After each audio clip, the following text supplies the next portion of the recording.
মহাকাশ থেকে ইন্টারনেট শুনতে যেন সাইফাই সিনেমার মতো শোনায়, কিন্তু এটা এখন বাস্তব। আজ থেকে বাংলাদেশে শুরু হলো স্টারলিংকের পরীক্ষামূলক যাত্রা। স্টারলিংক এলন মাস্কের স্পেস এক্স এর একটি প্রকল্প, যা পৃথিবীর চারপাশে হাজার হাজার ছোট ছোট স্যাটেলাইট বসিয়ে তৈরি করেছে এক বিশাল নেটওয়ার্ক। এই নেটওয়ার্কের মাধ্যমে পৃথিবীর প্রায় প্রতিটি প্রান্তে পৌঁছে যাবে দ্রুতগতি ইন্টারনেট। বাংলাদেশের মতো উন্নয়নশীল দেশে এখনও এমন অনেক এলাকা আছে যেখানে ভালো ইন্টারনেটের সংযোগ পাওয়া যেন স্বপ্নের মতো। স্টারলিংক সেই স্বপ্নকে বাস্তবে রূপ দিতে পারে।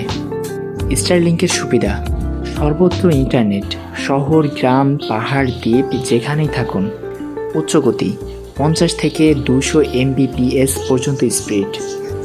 কম ল্যাটেন্সি, গেমিং, ভিডিও কল সব ক্ষেত্রে ঝকঝকে। সেটআপ সহজ, শুধু একটা ডিশ আর একটি রাউটার। ডিভাইসটা দেখতে অনেকটা সাদা ডিভাইসের মতো। বাড়ির ছাদে সেট করে অ্যাপ দিয়ে সংযোগ দিলেই চলবে। বিদ্যুৎ থাকলেই ইন্টারনেট থাকবে, তাও আবার মহাকাশ থেকে। তবে প্রথম দিকে এটি কিছুটা ব্যয়বহুল হতে পারে। ডিভাইসের দাম কয়েকশো ডলারের কাছাকাছি, আর মাসিক সাবস্ক্রিপশন তুলনামূলক বেশি, কিন্তু দীর্ঘমেয়াদের সম্ভাবনা অনেক বড়। বাংলাদেশের ডিজিটাল উন্নয়নের পথে এটি হতে পারে এক বিশাল পদক্ষেপ।